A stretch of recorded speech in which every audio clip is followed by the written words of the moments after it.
ఖమ్మం జిల్లా సత్తిపల్లిలో మాజీ మంత్రి హరీష్ రావు పర్యటించారు. తల్లాడ మండలం నూతకల్ గ్రామంలో రైతులతో మాట్లాడి వారి సమస్యలను అడిగి తెలుసుకున్నారు. ఎన్నికల ముందు బాండు పేపర్ల మీద 100 రోజుల్లో 500 బోనస్లు ఇస్తామన్న మాట ఎటుపోయిందని ప్రశ్నించారు. అధికారంలోకి వచ్చి 6 నెలలైన రైతు బంధు, రైతు భరోసా, రుణమాఫీ అమలుకు నోచుకోలేదన్నారు. ఇచ్చిన హామీలు నెరవేర్చకపోతే అసెంబ్లీలో ఎండగడతామన్నారు. రాలేదని, జీలుగు జనుము విత్తనాలు ఇవ్వడం లేదని, వర్షాలు పడి 3 రోజులైంది, విత్తనం జల్లుకుందామంటే ఈ ప్రభుత్వం కనీసం విత్తనాలు సరఫరా చేయడంలో కూడా పూర్తిగా విఫలమైపోయింది. ఇప్పుడే వ్యవసాయ శాఖ అధికారితో మాట్లాడితే రేపటి నుంచి ఇస్తామని మాట్లాడుతూ ఉన్నారు. అంటే ఈ ప్రభుత్వం యాజమాయిషి కోల్పోయింది, పరిపాలన మీద పట్టు రాలేదు. ఈ ప్రభుత్వం నీటి సరఫరాలో ఫెయిల్ అయిపోయింది, విద్యుత్ సరఫరాలో ఫెయిల్ అయిపోయింది, తాగునీటి సరఫరాలో ఫెయిల్ అయిపోయింది. మాట్లాడితే కేసీఆర్ తిట్టుడు, గత ప్రభుత్వాన్ని తిట్టుడు.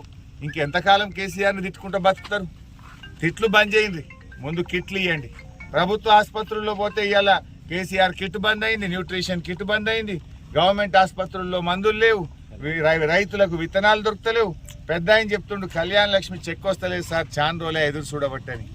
తులం బంగారం అంటది, తులం బంగారం దేవుడు కానీ ఇచ్చే కళ్యాణ లక్ష్మి చెక్ కూడా తొందరగా రావడం లేదని చెప్పి రైతులు ఇక్కడ చెప్తా ఉన్నారు.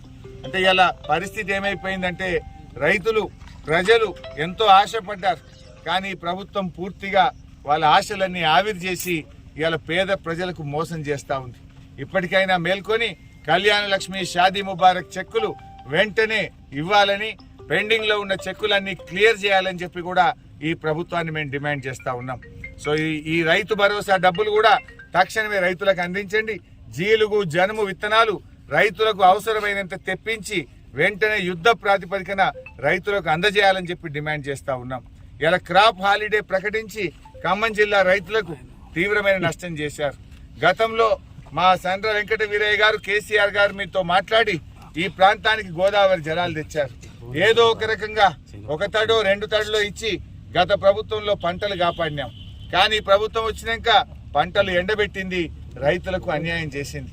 మాటలు కోటలు దాటినాయి, శాంతాడంతా మాట్లాడినరు, పనులు చూస్తే మాత్రం ఆవగించేంత కూడా జరుగుతలేవు. ఇప్పటికైనా మాటలు కట్టిపెట్టండి. గత ప్రభుత్వాలను తిట్టుకుంటా కాలం గడుపుడు కాదు, మీరు పాలన మీద దృష్టి పెట్టండి. ప్రజలకు ఇచ్చిన హామీలు అమలు చేయండి. రైతు రుణమాఫీ 2 లక్షల రూపాయలు చేస్తామన్నారు. ఇప్పటికైనా వెంటనే 2 లక్షల రుణమాఫీ, రైతు భరోసా అందించాలని చెప్పి డిమాండ్ చేస్తారు.